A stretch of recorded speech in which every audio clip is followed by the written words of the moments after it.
Dear friends, glad to see you all on Feygin Live. It is Tuesday, 9th of August, 5 minutes past 10, and today we have a surprise stream.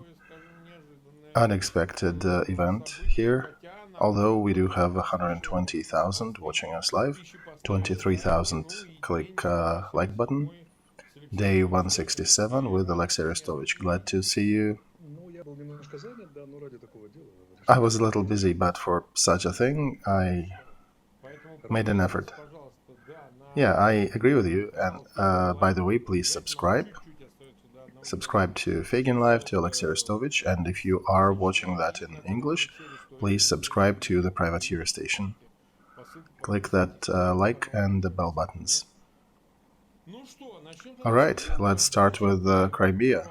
Why did you blow those targets up? And how did you manage to do it? Mark, you're always assigning some achievements to me. It's not me, I'm just reading chat messages. Oh, they smoked in the wrong place, actually in two places. There was a second explosion near Ginchisk, near Novoalexeyevka. The warehouses went up. So let's show the map. These are the constant violations of safety. Thing is, that's what they can cause. So that place with the violation is about 200 kilometers away from the area where that cigarette can be shot from. How can one read into that? Do you have tools to do it? Well, while allies are still figuring out ways to supply us long-range weapons, Ukrainian military complex also is not sleeping. So you think it could be something Ukrainian? Or the second version, when partisans could have done something. Crimean partisans. I don't know, that kind of explosions look pretty big. I don't know what you need to blow up. Partisans could talk to somebody. Somebody could bring a piece, plant it next to munitions, and then kaboom, chain reaction.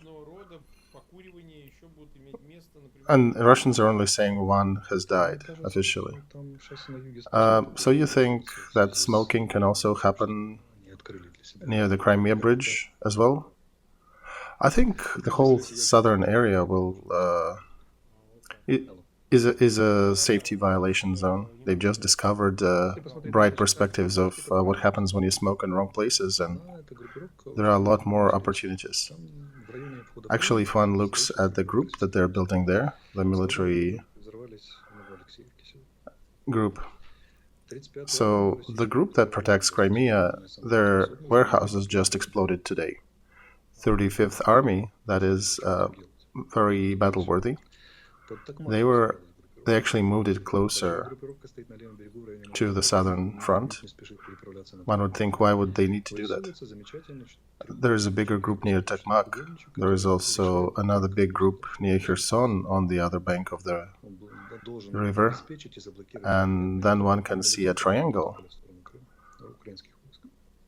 of Russian troops that one can postulate is there to block the motion of Ukrainian troops to Melitopol. And that's what they're afraid, because the strike to Melitopol breaks the entire defense of the southern front for the Russians. I've mentioned that theory quite a few times already, but now one can look at their position and say that that's roughly what they're defending against. Because a successful strike against Melitopol, they'll only have maybe Lugansk and Donetsk regions. And when everything falls and the morale goes kaboom, and the morale of those Russians who support Putin, it will be much easier to clean up Donetsk and Lugansk. Appropriations by Russia. So if the cigarettes can fly that far, imagine what will happen when we'll be standing at the gates of Crimea. How far can we reach and what can we do without even getting inside? For them, it's a catastrophe. They dropped everything in Donetsk and Lugansk regions. They abandoned their main strategic task, which was stated as liberation of Donetsk and Lugansk regions. They kind of achieved something in Lugansk, but Donetsk is not done yet. And then they took all the reserves and moved them down. 60% of all the Russian troops are in the south. And they positioned them across the 100 kilometers to block our troops advancing to Melitopol, to possibly attack our flank, and to protect possibly the Crimean Peninsula. And possibly also to support their troops that will be withdrawing from the right bank. Because if Ukrainian offensive starts, they'll need to provide support to evacuate their own troops from that side. And also will need somebody to hold our troops from crossing Dnieper near Kherson. And that's what it looks like, and that is actually a defensive maneuver. So it appears that Russian command do understand the capabilities of their troops.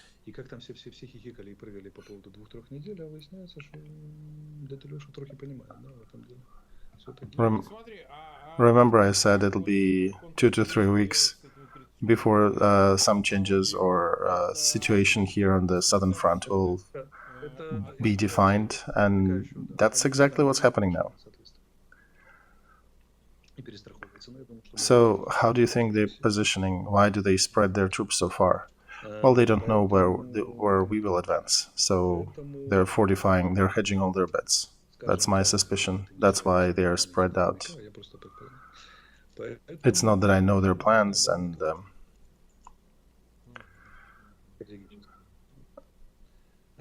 this is their strategic defense.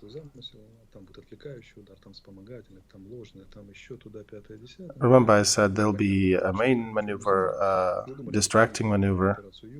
Right now, one can see that actually they're planning to do a strategic defense of the south. Because if Melitopol is taken, Kherson, Crimea, and Mariupol defense are done with. This is not capture of Kherson, which would have been a catastrophe in itself for them. This is the major pin. If Melitopol falls, their whole front will collapse. Do you think they have enough troops to hold it? How can you address that question? Their warehouses are actively blowing. All anti-air defense is gone. There are a lot of curious things happening with them. So right now, if we continue successfully taking out their radio electronic detection units that detect air targets, it'll become even more fun for them. And by the way, their official data is still lying. They're saying that only one soldier perished in the explosion. Local media was saying houses were losing roofs about a mile away from the airfield. That's a good question. How do you check if the airplanes are damaged? Can you see that from the Sputnik, from satellites? Yeah, sure. We can see it from satellite imagery, and in a day or 3 we'll see that. Even if part of it is still somewhat intact, that airfield is unserviceable for a while. And then they maybe will continue smoking. And then what do you do with Janko Airport, the one that's closer to the bottleneck of Crimea, the one in Gvardeysk, in the middle of Crimea, and with the other airfields that are also used for military flights and attacks of Ukraine. So now one has to maneuver, one has to hide its air force and do some active, creative maneuvering. With a lot of these poses a lot of difficult tasks for the Russian army. And I suspect they will not be too successful solving it, because when one advances, he has initiative. But when you are in danger, you have to make decisions fast and effective. And I seriously doubt that they can. All right, we have 260,000 watching us. Thank you to all who clicked the like button. I need to remind you, please share this stream in your social media. And of course, subscribe to Feygin Live, Olexiy Arestovych, and the Privateer Station. All right. During the last 24 hours since yesterday, did anything happen near Bakhmut, Izum, on the Eastern Front, to understand the whole picture? Yes, they continuing to push. They're storming Pesky and Mariinka without any success. On Bakhmut direction, they moved tens or a couple hundred yards towards Kadema.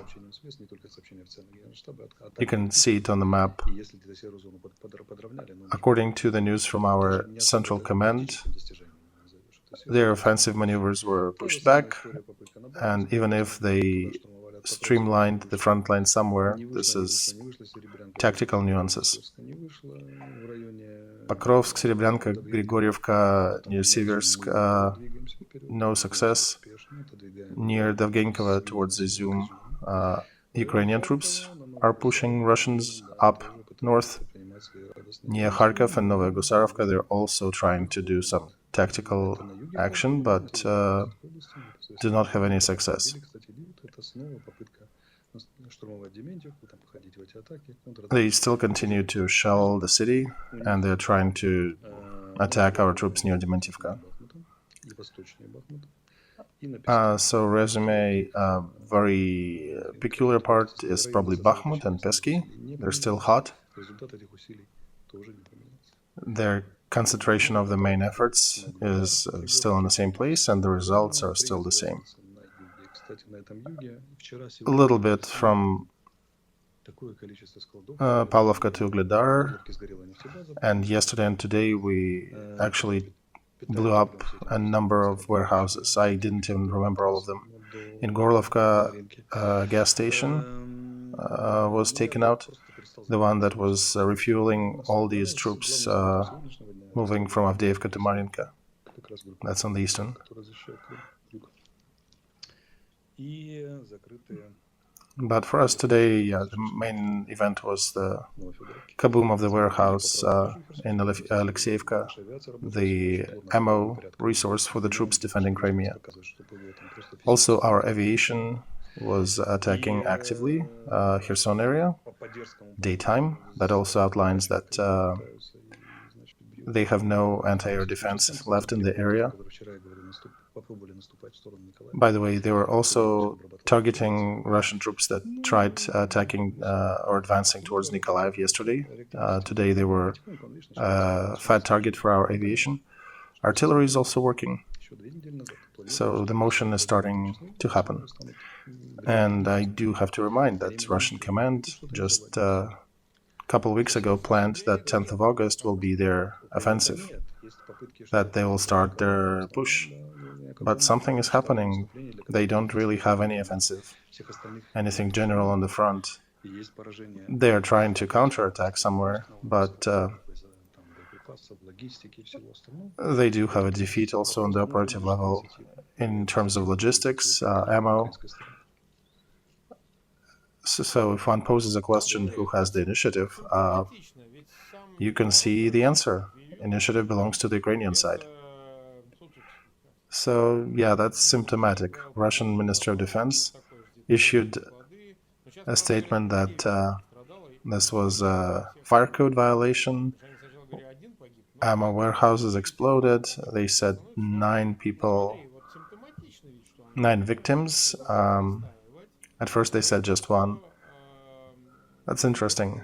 They continue to insist that all that is indeed a fire code violation.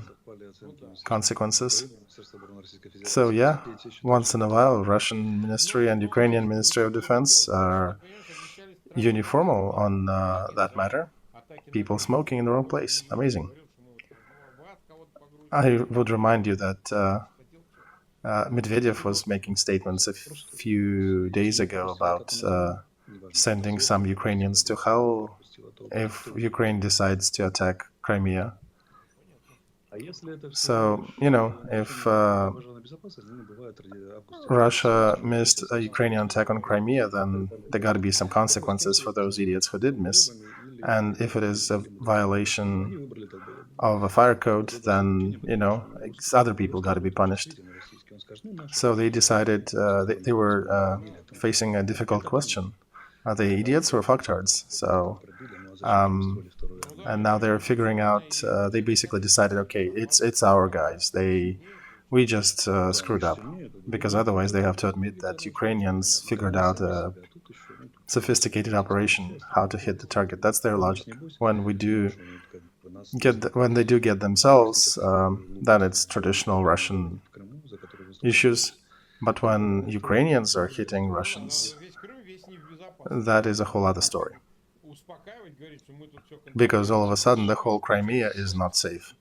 You need to pacify your people, tell them you control something.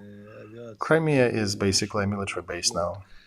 They created 22nd Military Corps there, added aviation fleet. They were telling everybody that Crimea is inaccessible to anyone. It's a fortress impenetrable to the enemy. They were celebrating that zone, and they were doing the 3D graphics showing that they have a whole cylinder protection from under the water to up in the air, that they have everything protected. And all of a sudden, there is a kaboom. So to admit that Ukraine has achieved that target, reached that target, it is to basically forfeit all your efforts.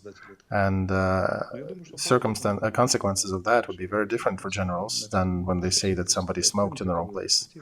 But I think they'll have a lot of other reasons to think about what exactly is Crimea these days. And those citizens of Russia who fled across the bridge back to Russia, I would say they're pretty wise, because the others will have to stay in line for quite a few days. So you think those people who are evacuating, that's the right thing they're doing? Absolutely. Those people who have not been exposed to all these horrors like in Ukraine, those people who see how their windows are getting blown out a mile away from the explosion, that's a big impression. And the voice of a child is the voice of a god, as they say. When kids look at their mom and say, "Mom, I'm scared," it's the right thing to do. Leave. The civilians should leave the military area.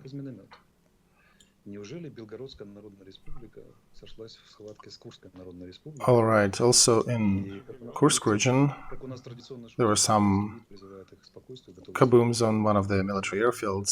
Russian side even said it was attacked by a mortar, and I'm trying to understand. It's 115 kilometers from Ukraine border. Who's using a mortar there? Is Belgorod region fighting with Kursk region? And as our Minister of Foreign Affairs is joking, Ukraine is calling for these regions to stop killing each other and offers diplomatic help. All right. We actually have video. I cannot show it yet, but there are burnt airplanes on it.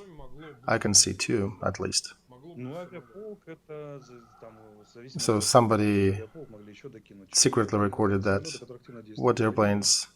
They appear to be Su-24. That's what was on this base. How many planes on this airfield could have been built?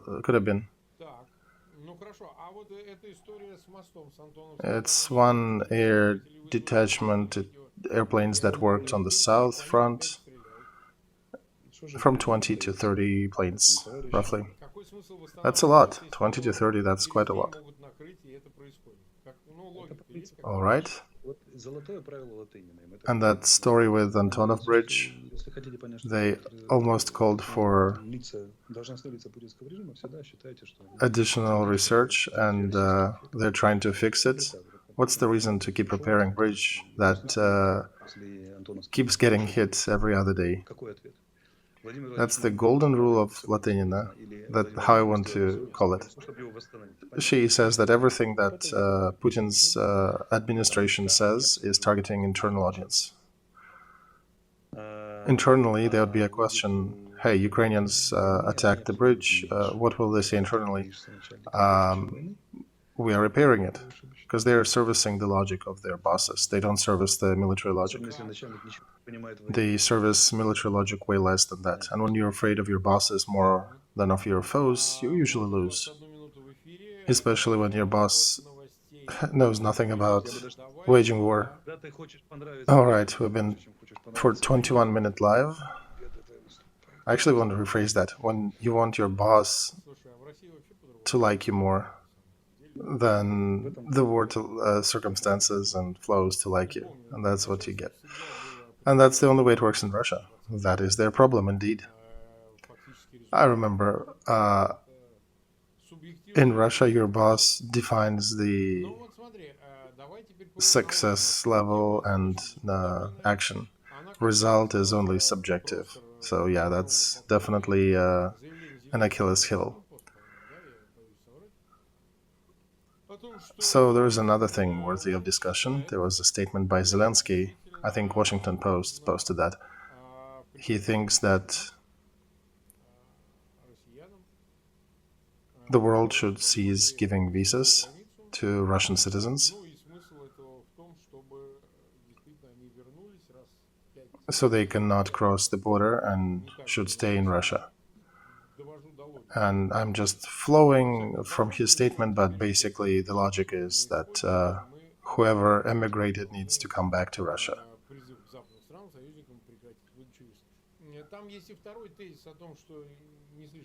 We tried different things, but now we're facing a difficult situation, and I ask, or basically Zelensky asked Western politicians to cease giving visas to Russian citizens.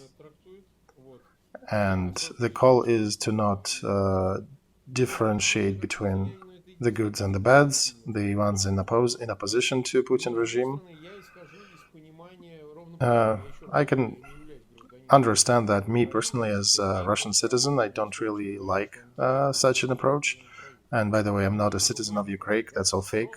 You know, there have been fakes about Arestovych that he is gay, and about me that I am a citizen of Ukraine. Neither one nor the other are true. But publicly, I want to reiterate that Feygin does not have and cannot have Ukrainian citizenship. And I ask Russian citizens to not go for that and to not ask Ukraine for accommodating their citizenship. The war has changed a lot of things. And Ukraine is basically saying, do not be good Russians or bad Russians for us. Just do your own thing, work on your own country, make sure your power in Russia falls. That is your focal point. That is your business as citizens. That's how I explain that. And here the understanding is above like or not like, good Russians or bad Russians. I don't think his offer in full can be realized, but one should recognize that as a signal, because these moods are in the air about visa restrictions. They're definitely in the air, and Russian citizens should be ready that in some capacity this initiative may be realized. What do you think about that? First, I want to say how many airplanes were there. 13 Su-30SM, 12 Su-24 MR, 6 helicopters and 1 IL-76. So about that matter, it's not about good and bad Russians. I am against turning discussion into that direction. I think it's about collective responsibility. You cannot have a passport to the country and do not have any collective karma. So Ukrainians got hit in full. Ukrainian men cannot leave the country. There is a big internal discussion about that because a lot of them do work abroad or used to work abroad before the war, and they were bringing money to feed their families. But each Ukrainian man now understands that when you have a passport of the country, you do share collective responsibility. Not just men, the whole citizens of Ukraine. Now it's time for Russians to understand that there is such a thing as collective responsibility. We discussed that collective responsibility and collective guilt, yes, culpability. You have to do something with it. You cannot be quiet and do nothing about it.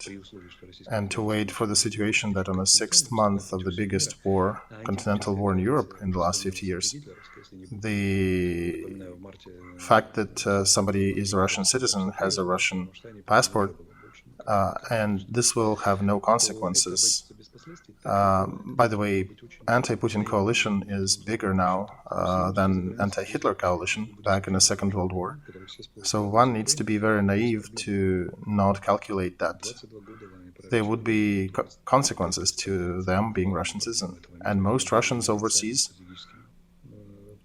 can be good people, indeed. But there is a problem. For 22 years in the country that you belong to, you have a person who's been running it and usurping power for 22 years. You can say a ton of things about the West that was supplying, doing trade with Russia and all that. But there are facts. There are things you can use to resist. Look in America, 82-year-old Pelosi made a statement on Taiwan and put China in place. Here, there is $1 billion coming to support Ukraine resistance, or Ukraine fight for their freedom, and there definitely will be consequences to Russian citizens in Europe as well, who also could provide a degree of resistance. And I want to say that I want to address it personally. It's a time when each Russian should look inside and consider that this passport that belongs to the country that has these consequences, that does that in Europe. How do I relate to the war in Ukraine? What is my position about this war? Can I stay quiet? Probably not. At this point, you do need to make a decision. Do you support that? Am I responsible for that monster who's been destroying his own opposition, who's been destroying neighbor countries? Georgia, trying to fire up Balkans, who killed Nemtsov, put Navalny in jail, killed their own citizens, blew them up in buildings. Syria, all these things. It's a lengthy list. Each person is technically shares responsibility for that monster in charge in Moscow. And the next question: how can one understand the nature of attitude of, let's say, Austrians to Russian citizen who is being refused a room in a hotel or a business registration? And he says, for example, I do not support war, but you do have a Russian passport. And that's the time to understand that passport is not just a document. There are certain international consequences, legal, humanitarian, moral. And that's about the time when each Russian citizen who has a Russian passport needs to make certain decisions. Because that discussion very quickly will result in consequences to many of them. Exactly so, Olexiy. Here's the problem with the Russian citizen. Most of them just deny any culpability. First of all, moral part. I bear that. And many people don't understand that their culpability is not, I understand, not in exactly starting that war, but in the fact that we failed to dethrone Putin in 22 years. For these 20 years, I was in those meetings. I was an attorney. I remember how I was calling for a sit-out near Udarny Theater on the 6th of March in 2012. That's a lot of and cross-blaming and sending that to the West, pointing fingers there that United Nations helped Putin or the West helped Putin, or asks for Ukrainians to dethrone Putin. These are difficult tasks, weird ones. And very often it's going in the direction of let's take off all the responsibility. Of course, there are extremes, but this question is still posed, and many people do not want to accept that this question is posed. Mark, it's very human nature. Same thing in the West, same thing in Ukraine. In Ukraine, we refuse to acknowledge that for 22 years our governments were destroying our military. The main discussion was who's going to attack us? Russia? No, Russia has nothing to fight with us over. Military was one of the least favorite professions, and we somehow managed to destroy the biggest military that we got jointly in Europe. After USSR fell apart, Ukraine military was one of the biggest in Europe. And today we're also jointly culpable and responsible for dying soldiers, for the ones holding the Russian aggression on the front, for the lack of ammo, for the lack of weaponry. That is our responsibility. And the situation, the position we're in, where we need to beg for help from the West in order to survive. Because the main function of a military, not too many people realize that, it's preventing the war. Because when the military failed in preventing the war, they already failed in one of their major tasks, and they're eating the consequences of that. The same thing with the West. The West forgave Putin's Chechnya, forgave his Nordost. They forgave him killing British citizens in Britain with a battle chemical weapon. All these things in Afghanistan when Taliban was getting weaponry to use against American soldiers, and all that trash that was aggregating for these 22 years. They actually, there was an interesting list of foreign ingredients in the Russian militaries. In the smallest missile in Russia, there is 31 components from the West. In the two biggest degree, it's 160 components from the West. So everybody is culpable. The West, of course. And the West will be probably sitting in the apartments with a lower temperature in Europe this winter. And that's not the worst price to pay, to be a little cold in winter for growing up the monster for 22 years. Not the worst price. Ukrainians are paying a much higher price for what we've been doing with our country and our security system. And the Russian Federation, of course, also is culpable for allowing the monster to write their flag, to write their name, and write their culture and tradition, and turn their country into a scarecrow, into a monster that the whole world needs to fight with. And the fact that the whole world needs to find resources to stop that. So everybody is sharing in that. Personally, I think I doubt it'll get to some extreme measures that he called upon. Although I'm thinking about new visas or continuation of visas, there likely will be consequences. There probably will be categories. Estonian Prime Minister Kallas made an interesting statement. She said, you are giving visas, but there is no transit with Russia. So how do they get there? They go through the Baltic countries. They go through Latvia, Estonia, other places. So they walk there or drive there, and then they fly out there from the airports. So it's a big traffic, heavy load for those countries that is difficult for them to cope with. There are no benefits for little Baltic states to carry out that function, and they also need to carry out a lot of security matters and measures. Are those FSB agents flying? Are these legit refugees? So there are a lot of issues related to that. So a pause for some time, like a year, can allow them some time to figure out how to do that. And this is not from having a good life. This is how the West defends itself. All these measures have some rationality behind them, so one needs to understand that. Because, of course, nobody will deport anyone. This is more to bring attention to that situation. But that perspective exists, and it's stupid to deny it. In Russia, people didn't even believe that the bank cards will stop working, that Visa and MasterCard will stop working in Russia, but it is happening, and it continues and will continue to go deeper.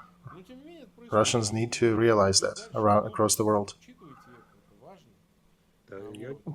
After half a year, people need to understand that this machine continues to move. It'll be more and further. There was a decision made to punish the villain. And since the villain is in charge of the ineffective control of the country will bear the brunt of the punishment as well. The only way to stop it is to remove the villain. There is no other way, and nobody wants to acknowledge that, except the very few. Yeah, it appears that Russians will be swimming in their illusions for a while, waiting for more to come.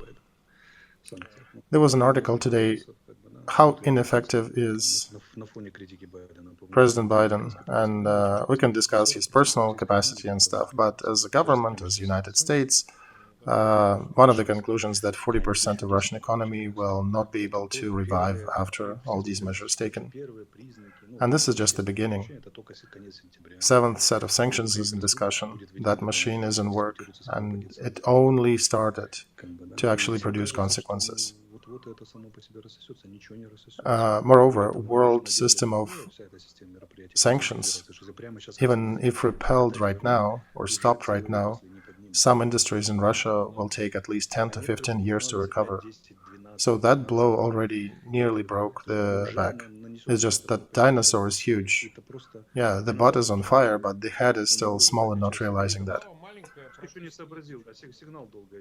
And that's a very interesting moment. Which sanctions are effective? The sanctions that can everyone feel. The whole scandal is immense now after Zelensky's statement, because what are they screaming about? You're over there in your fortress, defend your own world from all the West and things you detest about the West. Be there and be happy. And now you have just a proposition that you may need to go back to that fortress, to Russia. And there is a scream up to heavens. And this is just the beginning. There'll be defeats on the battlefront. There'll be more economic consequences. This is just the beginning. Nobody really started to get at you. We're just crawling to these steps. The West and Ukraine military and the whole world. And then when you start to realize what is a collective guilt, what is a collective culpability. Because for 22 years you cannot brainwash yourself, your kids, play those Putin's games, and then all of a sudden make a surprised face and say, oh, I'm so surprised my refrigerator doesn't work, I cannot buy a new TV, medications are not available, what's happening? You know what I understood during my time at war, that there is no justice on earth, but there is a higher justice. Oh yeah, it's a known thesis. What is no justice on earth? It's when you want a villain to be punished immediately. That usually seldom ever happens. But one time, that higher justice comes inevitably and there is nothing you can do with it. This is a mechanism that was launched beyond the human control. No power Putin has to prevent his total crush of his whole regime and complete disaster for himself. No negotiations, no rewinding will help. Even right now, even if he stops his war, withdraws soldiers, his regime and all that will finish itself and will kill himself. The best thing, now the question is, who will do that? So the best thing the Russians can do is get rid of Putin. That will close their general culpability matter. Because if it is not Russians who do that, if he dies himself or whatever happens, the blame would still be on Russians. The only way to get rid of the blame is to end this question themselves. Then the whole surrounding and Russian citizens and everybody can say, yeah, well, we screwed up, but then see, we recovered that. We corrected that mistake. And now we can be part of a global family and we can explore space, fly to Mars, trade gas, do science, do festivals. Otherwise, no. Otherwise, it will be a question. That is a good example with Romania, Ceausescu. Bloody, horrible dictator who was using acid to kill their opponents, even. His Securitate was killing everybody who quarreled with the whole Warsaw Agreement, who was sponsoring terrorists in the Middle East. What questions can you have to Romanians when they can still say, hey, we finished him, we executed him? And their statement is, yeah, we screwed up, but we closed the matter. And now imagine that this does not happen in Russia. Who will be culpable and how long will it last? And how long will these questions be posed? Because there'll be a question, you did not get rid of him. When you understood that, when the biggest war with the nuclear terrorism happened, where were you? When Russia was shelling Zaporozhye nuclear plant with 6 nuclear reactors, where were you? The only answer that can help is, yeah, we understood everything and we took him out. Otherwise, it's not enough.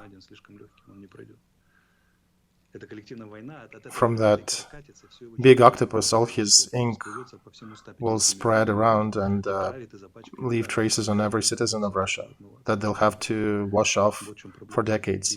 So the only way to do that is get rid of him and get rid of them themselves. That closes it. 42 minutes live, 360,000 watching us. Now let's about something a bit better, relatively. We did talk about Korabelov Info and the publication in Nikolaev. We already transferred 2,000 euros, equivalent in hryvnias, to the sister of a boy, Maxim Kalatila, 13-year-old boy. His dad is in a different hospital. And that media source already published addition to that article, saying that we talked about that and we provided help to the family. We continue our charitable project. Of course, everyone please buy the merchandise. There'll be new design of our t-shirts coming out soon, and we'll try to expedite. We have expedited help. We have a few more people from Kharkov in the pipeline, and probably from Vinnytsia. We're doing a bit of a research. And need to call upon relatives and get additional data. So please stop by our store, buy our cups, mugs, t-shirts. I heard good words about our aprons, by the way. Yeah, from experts, they said perfect aprons.